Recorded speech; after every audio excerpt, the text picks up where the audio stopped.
எங்களுக்கு காத்திருவார். கிருபையாக உணர்ந்து பாடி கர்த்தருடைய நாமத்தை மகிமைப்படுத்துவோம்.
நிந்தனைகள் போராட்டங்கள் எங்க வாழ்க்கையில வந்த போதெல்லாம் எங்களை தப்பித்து பாதுகாத்த கரம் உம்முடைய கரம் அன்றுவரை எங்களை காக்கிற தேவனுடைய கரம் எங்களோடு கூடவே இருக்கிறதுக்காக நன்றி சொல்லி அன்றுவரை கர்த்தாவுடைய பிள்ளைகளால் உடைய ஜனங்களால் உங்களை தூக்கு கொள்ள நீர் கொடுத்த இந்த நல்ல நேரத்துக்காக நன்றி. நாங்கள் ஏறெடுத்த எல்லா ஜெபங்களுக்கும் பதில் தந்து எங்களை ஆசீர்வதிக்கிறதுக்காக நன்றி சொல்றோம். எங்களோடு கூட பேசுங்க, பெரிய காரியங்களை செய்யுங்க. இயேசுவின் நாமத்தில் ஜெபிக்கிறோம் ஜீவனுள்ள நல்ல பிதாவே, ஆமென் ஆமென். அல்லேலூயா அல்லேலூயா. நல்ல உற்சாகமா இவர் அல்லேலூயா சொல்லுவோம். தேவன் நம் நடுவில் பெரியவராக இருக்கிறார். ஆமென் ஆமென். தொடர்ந்து ஜெபத்தை குறித்தும் உபவாசத்தை குறித்தும் தியானித்துக் கொண்டே இருக்கிறோம். ஆமென். வேதாகமத்துல ஜெபிக்க உபவாசிக்க என்னெல்லாம் சொல்லப்பட்டிருக்கிறது, எப்படியெல்லாம் ஜெபித்தார்கள் என்று சொல்லி நம்ம தியானித்துக் கொண்டிருக்கிறோம். ஆமென். எத்தனை பேர் பிரயோஜனமா இருக்கிறோம்? அல்லேலூயா சொல்லுங்க. அல்லேலூயா. இப்போது கூட வாசிக்க கேட்போம். சங்கீதம் 90 சங்கீதம் 90 15 வாசிக்க கேட்போம். தேவரீர் எங்களை சிறுமைப்படுத்தின நாட்களுக்கும் நாங்கள் துன்பத்தை கண்ட வருஷங்களுக்கும் சரியாய் எங்களை மகிழ்ச்சியாக ஒரு ஜெபம்.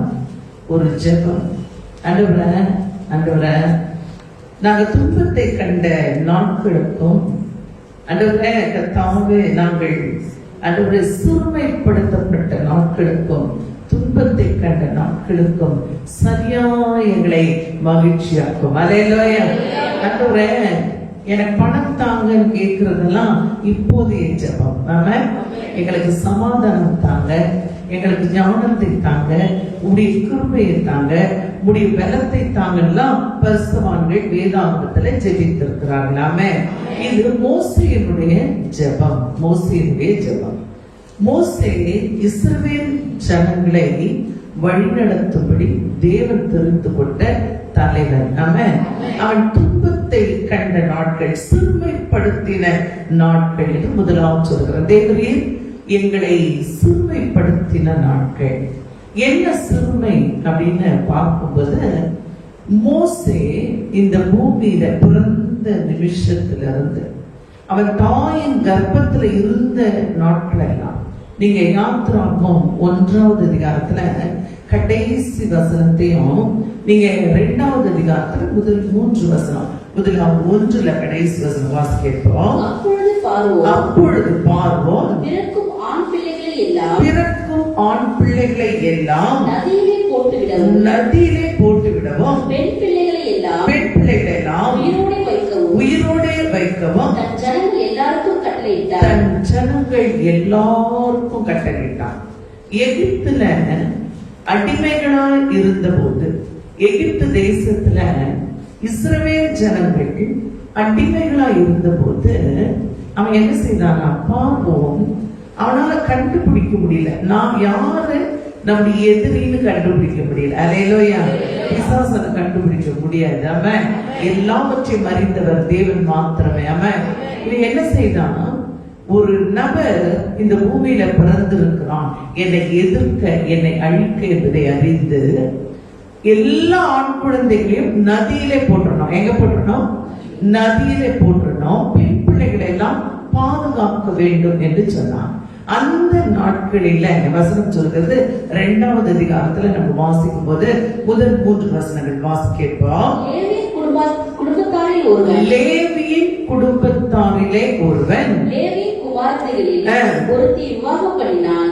அந்த ஸ்திரீ கர்ப்பவதியாகி ஒரு ஆண் பிள்ளையை பெற்று அது அழகுள்ளது என்று கண்டு அதை 3 மாதம் ஒளித்து வைத்தான். ஒரு ஆண் பிள்ளை பிறக்க கூடாத காலம் அது.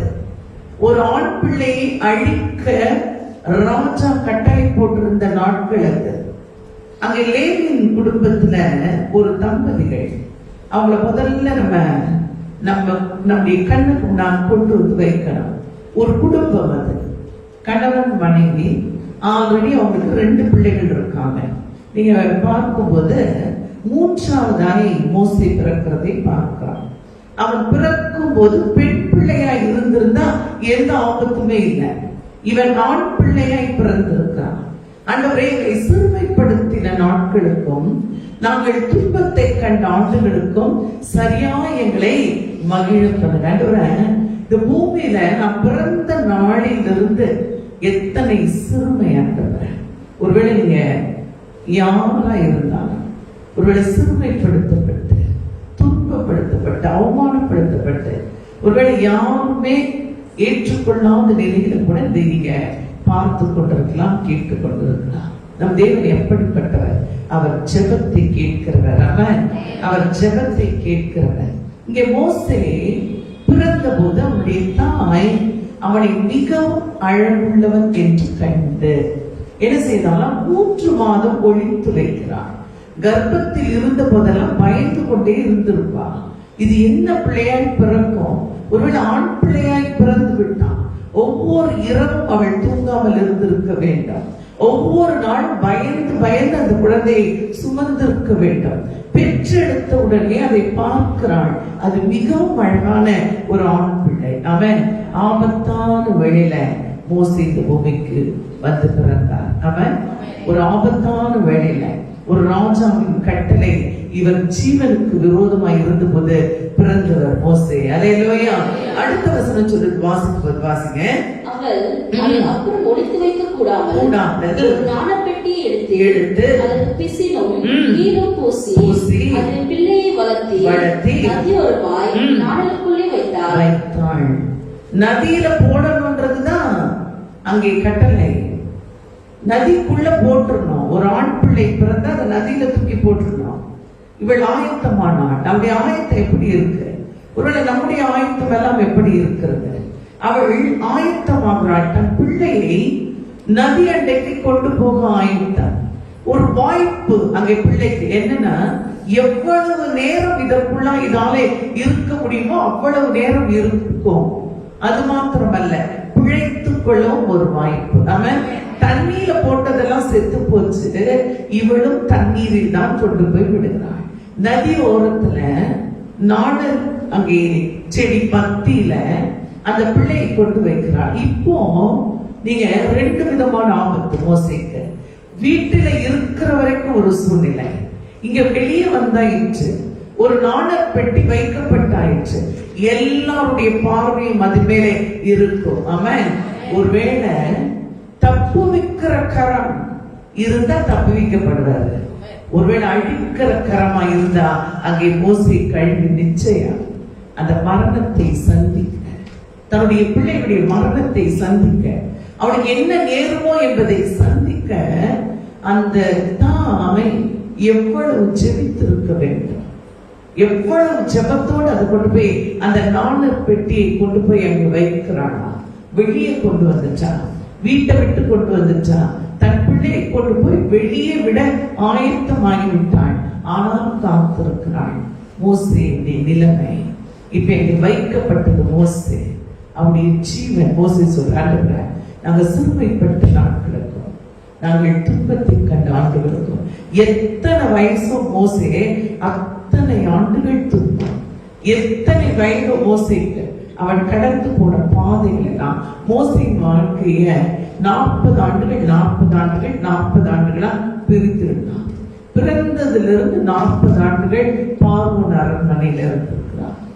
அங்கே பார்வோன் அரண்மனையிலிருந்து வெளியே வந்து 40 ஆண்டுகள் எத்தியோப்பிய தேசத்துல வனாந்தரத்துல ஆடுகளை மேய்த்து கொண்டு ஒரு ராஜாவின் மகனாய் இருந்த 40 ஆண்டு காலங்கள். நல்ல படித்த அழகுடைய, நீங்க எல்லாம் அண்டர்லைன் பண்ணிக்கிறோம் பிள்ளைகள் எல்லாம் நல்ல படித்தவன். நீங்க பிள்ளைகள் படிக்கிறதுல அது ஒரு பெருமை வந்துருது. ஒருவேளை 50ல இருந்து 60 மார்க் வாங்கிச்சுனாலே அதுக்கு ரொம்ப பெருமை. இன்னைக்கு படிப்பை கூட சத்துரு திருடி விட்டான். பிள்ளைகளுக்கு படிக்கிற வாய்ப்பை சத்துரு பிடிங்கிட்டாங்க. நினைக்கிறேன் என்னுடைய காலேஜ் நாட்களை எல்லாம் எவ்வளவு மனரம்யமான நாட்கள் அது, எவ்வளவு சந்தோஷமாய், எவ்வளவு சமாதானமாய், எவ்வளவு பாதுகாப்பாய், எவ்வளவு ஆசீர்வாதமாய் படித்தோம் என்பதை நினைக்கும் போது இப்ப பிள்ளைகளுக்கு அந்த வாழ்க்கையில் இல்ல. ரொம்ப நெருக்கத்தின் பாதையில போகிறோம் என்பதை அறியாமலே ரொம்ப ஏதோ சந்தோஷமா இருக்கிறதை போல பிள்ளைகள் வாழ்ந்து கொண்டிருக்கிறதை பார்க்கலாம். மோசேயின் நெருக்கம். அடுத்த 40 ஆண்டு காலம் வனாந்தர பிரயாணம். அவருடைய வாழ்க்கையில அவன் துன்பத்தை கண்ட ஆண்டுகள். ஒரு சகோதரியே, நீங்க யாரா இருந்தாலும், ஐயோ எனக்கு ரொம்ப துன்பம், எனக்கு ரொம்ப பிரச்சனை, எனக்கு ரொம்ப போராட்டம், எனக்கு உதவி செய்ய யாருமே இல்லைன்னு எதையோ பேசுகிறவன் ஒரே ஒரு நிமிஷம் மோசேயுடைய வாழ்க்கையை யோசித்து பார்ப்போம் என்று சொன்னார். மோசேயுடைய தேவன் இருந்தார். அவன் மோசேயுடைய தேவன் இருந்தார். அல்லேலூயா. அந்த வார்த்தை சொல்லுகிறது, அவள் கொண்டு போய் அங்கே வைத்து விட்டு அடுத்த வசனம் வாசிப்போம். என்ன சம்பவிக்கும் என்பதை அறியும்படி தமக்கை தூரத்திலே நின்று கொண்டிருந்தார். மிரியாம் இப்பொழுது பார்க்கிறாள் தூரத்துல நின்று. இப்போ என்ன பிழைக்க போகுதா இந்த பிள்ளை அல்லது சாக போகுதா என்கிற நிலைமை. எனக்காவது நம்முடைய வாழ்க்கையில இப்படிப்பட்ட காரியங்களை சந்தித்திருக்கிறோமா? சத்துருவின் கரத்திலிருந்து தப்புவித்தவர் நம்முடைய தேவன், நம்ம கூடவே இருக்கிறவர் நம்முடைய தேவன். இப்ப சகோதரி மிரியாம் பார்க்கிறாள் என்ன சம்பவிக்கிறது என்பதை தூரத்திலிருந்து பார்க்கிறாள். அந்த வசனம் சொல்லுது, வாசிங்க. அப்பொழுது பார்வோனுடைய குமாரத்தி நதியில் ஸ்நானம் பண்ண வந்தாள். தாதிகள் நதியோரத்தில் உலாவினார்கள். அவள் நாளுக்குள்ளே இருக்கிற பெட்டியை கண்டு தாதியை அனுப்பி அதை கொண்டு வரும்படி செய்தாள். இப்போ அவருடைய பார்வை இது யாராலே ஆயிற்று? நீ தேவ பிள்ளையானால் உனக்கு விரோதமாய் 1000 காரியங்கள் எழுப்பினாலும் உன்னை அதிலிருந்து தப்புவிக்க தேவன் ஒரு வழியை உண்டாக்குவார். அவன் சரியா அங்கே பார்வோனின் குமாரத்தி அவருடைய பார்வையில அந்த நாணர் பெட்டி. இப்போ பார்வோனுக்குள்ளாக இருந்த அதே ஆவிதான் அவருடைய குமாரத்திக்குள்ளாகவும் இருந்திருக்க வேண்டும். அவன் அவன் இப்ப சட்டம் போட்டவன் அதே குடும்பத்தை சார்ந்தவன். நெருக்கம் தான். ஒருவேளை பயம் நிறைந்து இந்த பிள்ளை மிரியாம் பார்த்திருக்க கூடாது. அவள் அதை பார்த்து அதை கொண்டு வான்னு சொல்லும் போது இப்பொழுது மோசே அங்கே சத்துருடைய கண்களுக்கு முன்பாய் வைக்கப்படுகிறதை பார்க்கிறோம். அங்க கொண்டு வந்த போது வாசிப்போம். பிள்ளையை கண்டாள். அழுதது. அதின்மேல் இரக்கமுற்று. நீங்க பார்த்தீங்கன்னா வேதத்துல ஒரு வார்த்தை இருக்கிறது, தேவன் நமக்கு மனுஷ கண்களில தயவு உண்டாக்கப்படுகிறது. ஆமென். மனுஷர்களுடைய கண்களில தயவு உண்டாக்குகிறவன். இப்ப மோசேயை பார்க்கும்போது அவனுடைய முகத்தை பார்க்கும்போது அவன் ஆண் பிள்ளை என்பதை அறிந்தோம், அவன் எதிரே பிள்ளை என்பதை அறிந்தோம். அவனை பார்க்கும்போது அவனுடைய கண்களில மோசேக்கு என்ன கிடைத்ததா? இரக்கம் கிடைத்தது. இது எபிரேயர் பிள்ளைகள் ஒன்று என்றால் அப்பொழுது அந்த தமக்கை பார்வோனின் குமாரத்தியை நோக்கி, உமக்கு இந்த பிள்ளையை வளர்க்கும்படி எபிரேய ஸ்திரீகளில் பால் கொடுக்கிற ஒருத்தியை நான் போய் உம்மிடத்தில் அழைத்து கொண்டு வரட்டுமா என்றார். இப்போ இந்த இடத்தை நீங்க பார்க்கும்போது எவ்வளவு அருமையான குடும்பம் மோசேயுடைய குடும்பம். ஒரு பெண் பிள்ளை. இன்னைக்கு எல்லா பெண் பிள்ளைகளும் கேட்கணும், பிள்ளைகள் என்ன பேசுறோம். ஒரு ஆண் பிள்ளை மோசே, ஆரோன், அங்கே மிரியாம், எல்லாம் வாலிப பிள்ளைகள். இப்ப இந்த பிள்ளை போயிட்டு எவ்வளவு தைரியமாய் இதை வளர்க்க, நான் வளர்க்கறதே அவ சொல்லல, நான் இதை வளர்க்க போறேன்னே சொல்லல. அதை பார்க்கலாம், இது எபிரேய பிள்ளைன்னு தெரிந்து கொண்டா அதன் மீது அவளுக்கு ஒரு இரக்கம் வந்ததாய்த்தான் வேதம் சொல்கிறது. அதை அறிந்து கொள்ளுகிற ஆவி, அதை அறிந்து கொள்ளுகிற ஆவி. இன்னைக்கு பெண் பிள்ளைகள் எல்லாம் ஏமாந்துட்டு இருக்கு. நான் ஒரு வீடியோ பார்த்தேன், டைத்து போனேன்.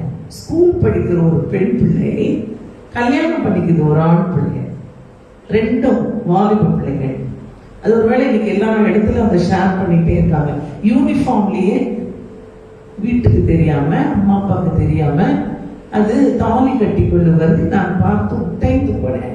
நான் செபிக்கிறேன் பிள்ளைகளுக்காக.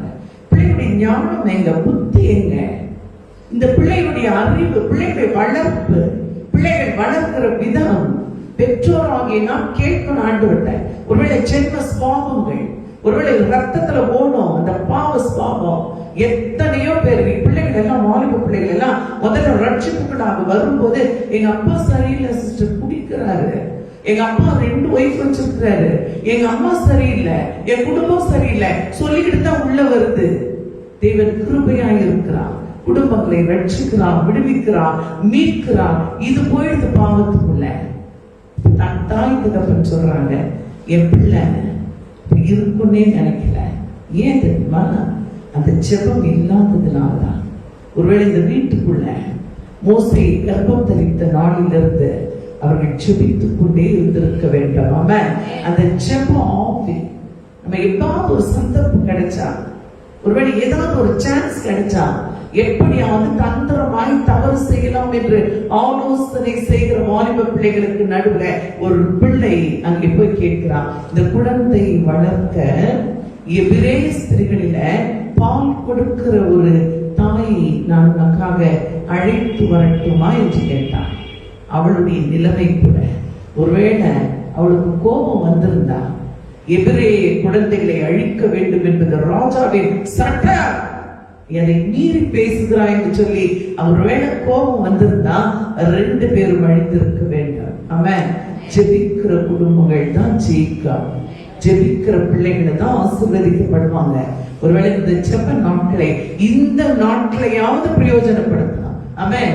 வருஷத்துக்கு ஒரு முறை 40 நாட்கள் நம்ம ஜெபிக்க ஒப்பு கொடுக்கிறோம். முற்றிலும் அர்ப்பணித்து, முற்றிலும் அர்ப்பணித்து, ஆண்டவரே எங்க சுயம் சாம்பலாய் மாறட்டும், ஆண்டவரே எங்க மாம்சம் மாறட்டும், ஆண்டவரே எங்க இச்சைகள் அழிக்கப்படட்டும், ஆண்டவரே எங்களுடைய அசுத்தங்கள் மாறட்டும், பரிசுத்தமாக்குங்க ஆண்டவரே. அவர் சொல்றான், எங்களை மகிழ்ச்சியாக்கும், எங்களை சந்தோஷமா இருக்கணும் ஆண்டவரே. நாங்க நீர் எங்களை மகிழ பண்ணுகிற தேவன் சொல்லும் போது அங்கே சொல்லுகிறாள், அங்கே பார்க்குண்டி குமாரத்தி அழைத்து வா என்று சொன்னபோது மோசேயின் தாயவே கொண்டு போய் அங்கே விடுகிறதை பார்க்கிறோம். மோசே கொண்டு வந்த அவனுடைய தாய் அவனை கற்றுக் கொடுத்தா, தேவன் யார், பரிசுத்தம் என்ன, நம்ம எப்படிப்பட்டவர். அடிமைத்தனத்துல இருந்த ஒரு குடும்பம், அடிமைகளாய் இருந்த போது தேவனுடைய மகிமையை அங்கே சொல்லி சொல்லி வளர்த்தார். அல்லேலூயா. இன்னைக்கு ஆசீர்வாதமாகத்தானே இருக்கிறோம். அடிமைத்தனத்துல இருந்த நாட்களிலே பிள்ளைகள் எல்லாம் போதிக்கப்பட்ட சாட்சிகளாய் வளர்வார்கள் என்று சொன்னால், இன்றைக்கு ஆசீர்வாதமாய் இருக்கிற குடும்பங்கள் எல்லாம் சாபத்துக்குள்ளாய் போவது எப்படி? ஜெபம் இல்லை. இன்னைக்கு ஒருவேளை தேவனுக்கு நேராய் பிள்ளைகளை நடத்த மறந்துட்டோம். ஒருவேளை குடும்பங்கள் கூட, சகோதரிகள் கூட, அவள் ஒரு புத்தியுள்ள ஸ்திரீ, ஒருவேளை கர்ப்பத்தை சுமந்து கொண்டு அழுது கொண்டு இல்ல, ஒரு ஆண் பிள்ளையை பெற்றெடுத்தோடனே ஐயோ என் பிள்ளை செத்துருவான் ஆனால நானும் சாகுறேன்னு சொல்லல. அவளுக்கு இருந்த விசுவாசம், புத்தி உள்ள ஸ்திரீ வீட்டை கட்டுகிறாள் சொல்லுது. எனக்கு வீடு கட்டப்பட்டது. மோசே எப்படி இருந்திருக்கோம் அம்மாவுக்கு தெரியும், ஆனா வேற இடத்துல வளர்றோம். அங்க எல்லாவற்றையும் கற்றுக்கொண்டான், ஆனா தேவனையே விசுவாசித்தான். அல்லேலூயா. எபிரேயர் 11:34 இருந்து நீங்க வாசிப்பீங்க சொன்னா மிக ஆச்சரியமான ஒரு வளர்ச்சி. அவங்க ஜெபம் எப்படி இருந்தது, வாழ்க்கை எப்படி இருந்தது வாசி கேட்போம். 11:34 இருந்து வாசிங்க. எபிரேயர் 11வது அதிகாரத்தில் 24 சாரி வாசிங்க. விசுவாசத்தினாலே மோசே தான் பெரியவனான போது பார்வோனுடைய குமாரத்தின் மகன் எனப்படுவதை வெறுத்து, பாத்தீங்கன்னா விசுவாசத்தினாலே மோசே பெரியவனான போது. அல்லேலூயா. நான் சொல்லல, என் வேதம் சொல்லுகிறது, அவன் பெரியவனான போதே விசுவாசத்துலதான் பெரியவனானான். அவன் அதற்கு மேல இருந்ததெல்லாம் அவனுக்கு கீழா இருந்தது. விசுவாசம் மாத்திரமே மோசேக்கு மேலா இருந்தது. ஆமென். சொல்லுது 23 நீங்க வாசிப்பீங்க சொன்னா, மோசே பிறந்த போது அவனுடைய தாய் தகப்பன்மார் அவனை அழகுள்ள பிள்ளை என்று கண்டு விசுவாசத்தினாலே, ஒருவேளை உபத்திரம் வரும், பாடு வரும், நிந்தை வரும், எதிர்ப்பு வரும், அவமானம் வரும், குறை வரும், விசுவாசம் போகக்கூடாது, இன்னும் பெருகணும். ஆமென். இன்னும் பெருகணும். அடிக்கடி யோசிக்கிறது, ஒரு நபர் சாகுற நிலையில ஐசியூல இருக்கும் போது ஒருவேளை மூச்சு திணறுகிறது நிறைய பேர். இப்ப நமக்கு தெரியும் அந்த அனுபவம். அப்போ என்ன செய்யறாங்கன்னா ஆக்சிஜன் லெவல கூட்டி வைக்கிறதை பார்க்கிறோம். தேவப்பிள்ளையே, உனக்கு வேண்டியது விசுவாசம் என்கிற மூச்சு. தேவாதி தேவனாகிய கர்த்தர் நீ வாழ, ஒருவேளை நீ விசுவாசம் இல்லாம அசுத்த கிரியைகளை செய்து கொண்டு சபிக்கப்பட்ட நபராய் வாழ்ந்து உன்னையை ஏமாத்தி, உலகத்தை ஏமாத்தி, பெற்றோரை ஏமாத்தி, குடும்பத்தை ஏமாத்தி, நீ ஒருவேளை மடிந்து மாம்ச இச்சையில விழுந்து நரகத்துக்கு போகிறதை காட்டினார். இந்த நாட்களில் எச்சபி, இந்த நாட்களில் எச்சபி ஒரு மனம் திரும்புதல். மோசே விசுவாசத்தினாலே பெரியவனான போது வாசிப்போம், ராஜாவுடைய கட்டளைக்கு பயப்படாமல் 3 மாதம் ஒளித்து ராஜா கட்டளைக்கு பயப்படவே இல்லை. பெற்றோருடைய ஜெப வாழ்க்கை, அந்த குடும்பத்தினுடைய ஜெப வாழ்க்கை. ராஜா கட்டளை போட்டுக்கா, பயப்படவே இல்லை. அவங்களால தன்னால் ஆன மட்டும் கடைசி நிமிஷம் வரைக்கும் தன் பிள்ளையை காப்பாற்ற முயற்சித்தார்கள். அடுத்து சொல்லப்பட்டிருக்கு, மோசே பெரியவனான போது அவன் விசுவாசத்துல பெரியவனானா. அந்த வசனம் சொல்ல, விசுவாசத்திலே மோசே பெரியவனான போது குமாரத்தின் மகன் எனப்படுவதை வெறுத்து வெறுக்கணும், உலகத்தை வெறுக்கணும். பார்வோன் என்பது, எகிப்து என்பது உலகம். நீ இந்த இப்படி இருக்கிற, அப்படி இருக்க, அறிவு இருக்கு, ஞானம் இருக்கு, அழகு இருக்கு, பிரயோஜனமே இல்லை. உலகம் அவன் வெறுத்தானா. எதை வெறுத்தான் தெரியுமா? தொடர்ந்து அந்த வசனம் சொல்லுது. ஒருவேளை இன்னைக்கு ஒரு தேவ பிள்ளைகள் சாதாரண ஒரு குடும்பத்துல இருக்கிறோம் வைங்களேன், நம்ம உலகத்துல இருக்கிற ஐஸ்வர்யவான்களை பார்த்து ஆசையா இருக்குது. எங்க அப்பா அம்மா டாக்டரா இருந்தா நல்லா இருக்கும்னு சொல்ற பிள்ளைகள் எல்லாம் இருக்கு. எங்க அப்பா அம்மா கலெக்டரா இருந்தா நல்லா இருக்கும்னு சொல்ற பிள்ளைகள் எல்லாம் இருக்கு. என் வீடு இவ்வளவு பெரிய பங்களா வீடா இருந்தா நல்லா இருக்கும்னு சொல்ற பிள்ளைகளா இருக்கு. ஒருவேளை அந்த வீட்டுக்குள்ளா இல்லாத தேவன் வீட்டுக்குள்ளா இருக்கிறதை அறியாததுனாலே பேசுகிறார். என்ன செய்யறான்? வெறுத்தான். அங்க இருந்த ஆளுகையை, அதிகாரத்தை, அங்க இருந்த எல்லா ஆசீர்வாதங்களை வெறுத்து, வாசிப்போம், அநித்தியமான பாவ சந்தோஷங்களை அனுபவிக்கிறதை பார்க்கலாம். அநித்தியமான அழிந்து போகிற பாவ சந்தோஷம். நீ கண்களின் இச்சை, மாம்சத்தின் இச்சை, சிந்தையில இச்சை, செயல்களில இச்சை, பேச்சில இச்சை, நடக்கையில இச்சை. ஏன் சொல்லிட்டாரு? நீ ரொம்ப பரிசுமான மாதிரி பேச முடியாது. ஒருவேளை சகோதரர்கள் ஆனாலும், சகோதரிகள் ஆனாலும், வயதானவர்கள் ஆனாலும், வாலிப பிள்ளைகள் ஆனாலும், சிறு பிள்ளைகள் ஆனாலும், ஒரு பெண்ணை அல்லது ஒரு நபரை நீ இச்சையோடு பார்த்தாலே அவ்வளவுதான் உன் பரிசுத்தம். ஆமா, சும்மா நான் பார்த்தேன், சும்மா நான் சிரிச்சேன், சும்மா நான் நடிச்சேன்ற கதையெல்லாம் வேணா இந்த பூமியில வேணா சொல்லி எங்களை ஏமாத்தினா தேவனை ஏமாற்றவே முடியாது. இங்க மோசே இருக்கிற ஒரு வாலிபன் தன்னுடைய வாலிப நாட்களில அவ்வளவு அழகு நிறைந்தவனா இருந்தான். அநித்தியமான பாவ சந்தோஷங்களை அனுபவிக்கிறதை பார்க்கிறான்.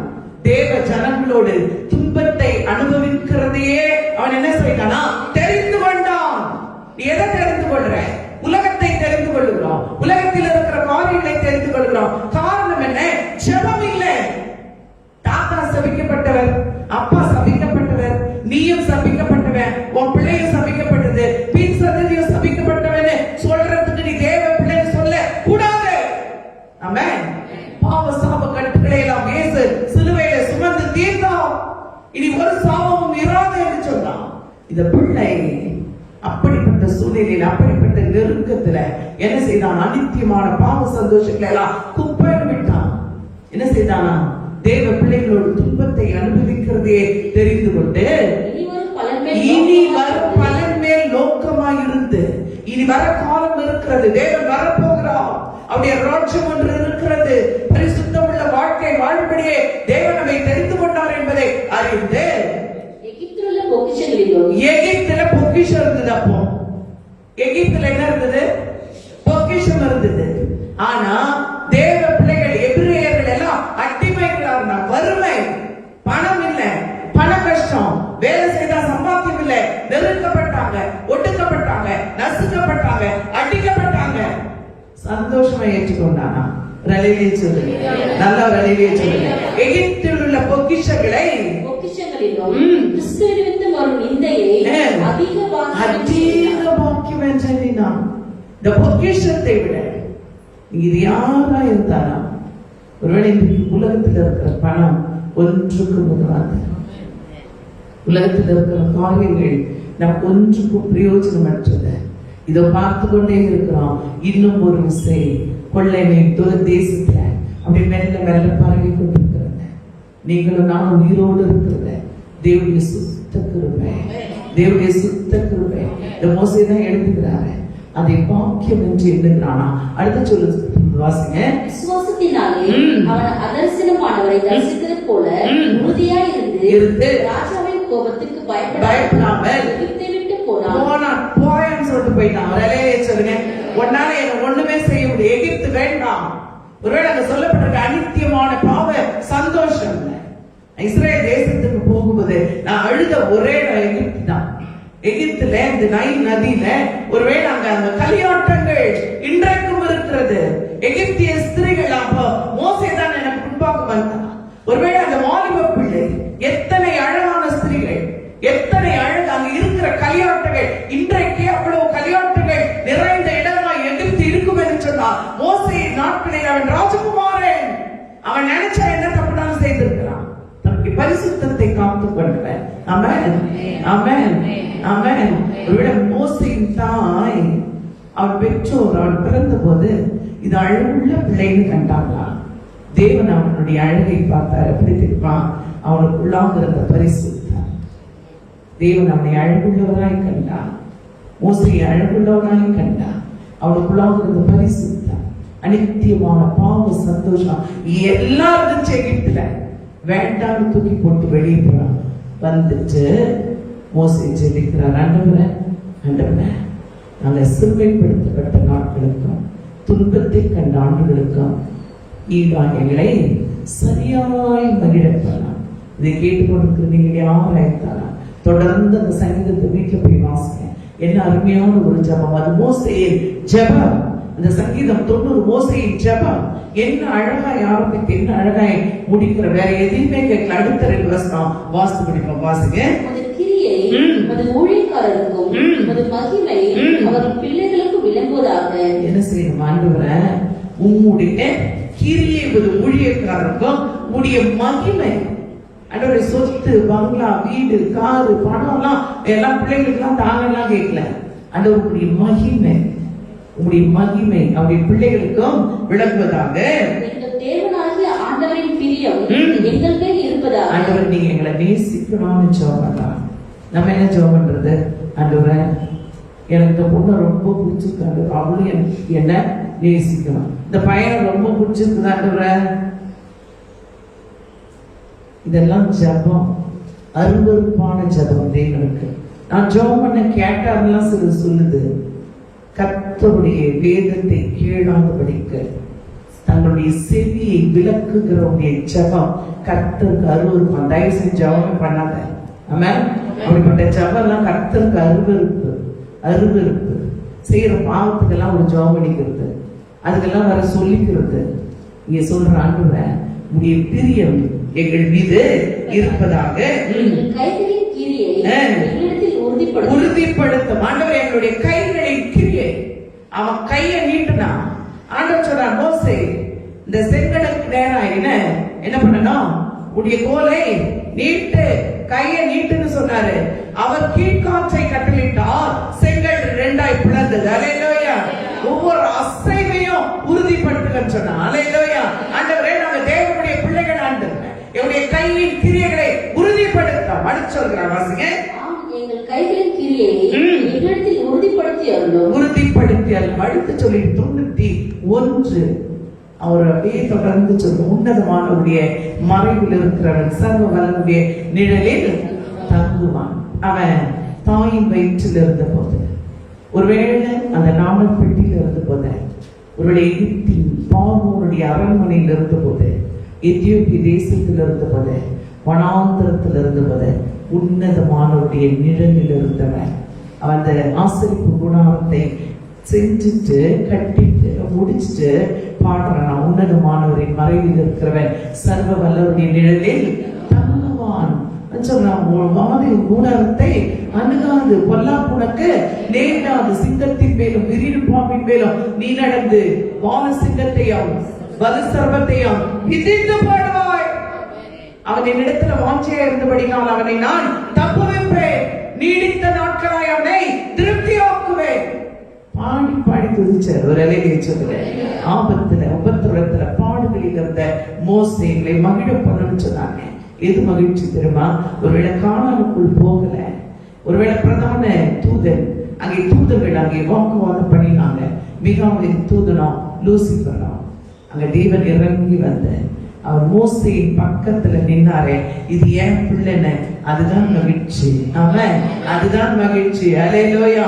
தேவன் நம்மோடு கூடவே இருக்கிறேன் என்று வாக்கு பண்ணி இருக்கிறான். இந்த நாட்களை நாம் ஜெப நாட்களாய் மாறுகிறோம். உலகத்தை போல, உலக மனுஷங்களை போல, உலகத்தில் ஆட்கள் செயல்படுகிறது போல போல பேசுகிறது போல எல்லாம் செஞ்சு கர்த்தர் எங்களை ஆசீர்வதிக்கிறேன்னு சொன்னாங்க. மோசே ஒரு சோம்பன், ஆண்டவரே எங்களை சிறுமைப்படுத்தின நாட்களுக்கும் நாங்கள் துன்பத்தை கண்ட ஆண்டுகளுக்கும் சரியான எங்களை மகிழப்படுங்க. நம்மை மகிழப்படுகிற தேவன் நம்மோடு கூடவே இருக்கிறார். நம்ம லட்சியம் எங்களை அளவெல்லாம் நேசிக்கிறேன் எங்கள் அன்பு தகப்பனே. ஆண்டவரே இந்த ராத்திரி வேளையில எங்களோடு கூட நீர் இருக்கிறதுக்காக நன்றி. அந்த மோசேயுடைய ஜெபத்தை கேட்கிறேன். ஆண்டவரே கர்த்தாவே உமக்கு 1000 வருடம் ஒரு நாளை போல, ஒரு நாள் 1000 வருடம் போலன்னு சொன்னாரே. எஸ் ஆண்டவரே என்னுடைய ஆயுசு நாட்களை எண்ணுகிற அறிவை எங்களுக்கு தாங்கன்னு சிந்தித்தாப்பா. ஆண்டவரே உணர்வுள்ள இருதயத்தை தாங்கன்னு சொன்னாங்க. இந்த நாளில கூட ஆண்டவரே சபையாய் விசுவாச குடும்பம் தேவ பிள்ளைகளாய் செபிக்கிறோம்ப்பா. மோசே குடும்பத்தை போல ஒரு செபிக்கிற குடும்பங்களாய் குடும்பங்கள் எல்லாம் மாறட்டும். பிள்ளைகள் எல்லாம் சரியான பாதையில நடத்துகிற பெற்றோராய் அபிஷேகம் பண்ணுங்க. அந்த பிள்ளைகள் எல்லாம் கூடப்பா மோசே போல உங்களுடைய வழியில நடந்து உங்களுடைய சித்தம் செய்து சாட்சிகளாய் இருக்க கிருபை தாங்க. இவருடைய ஜபத்தை எல்லாம் கேட்டு ஆண்டவரே எங்களுடைய தேவைகளை எல்லாம் சந்தித்து அற்புதங்களின் அதிசயங்களையும் செய்து நீ சாட்சிகளாய் நிறுத்துகிறக்காய் நன்றி சொல்றோம். இயேசுவின் நாமத்தில் ஜெபிக்கிறோம் ஜீவனுள்ள நல்ல பிதாவே. ஆமென் ஆமென். நம்மெல்லாம் சேர்ந்து சொல்வோம். என் ஆத்துமாவே கர்த்தரை ஸ்தோத்திரி, என் உள்ளமே கர்த்தருடைய நாமத்தை ஸ்தோத்திரி, என் ஆத்துமாவே கர்த்தரை ஸ்தோத்திரி, கர்த்தர் செய்த சகல உபகாரங்களையும் மறவாதே. ஆமென் ஆமென். பிதாவாகிய தேவனுடைய அன்பும் குமாரனாகிய இயேசு கிறிஸ்துவின் கிருபையும் பரிசுத்த ஆவியானவருடைய அந்யோன்யத்தையும் வழிநடத்தும் சமாதானமும் நம் அனைவரோடும் உலகத்தில் உள்ள சகல பரிசுத்தவான்களோடும் என்றென்றைக்கும் நிலைத்திருப்பதாக. ஆமென் ஆமென். அல்லேலூயா அல்லேலூயா. தாமே உங்களுடைய யாவரையும் ஆசீர்வதிப்பார். ஒரு வாழ்த்து சொல்லி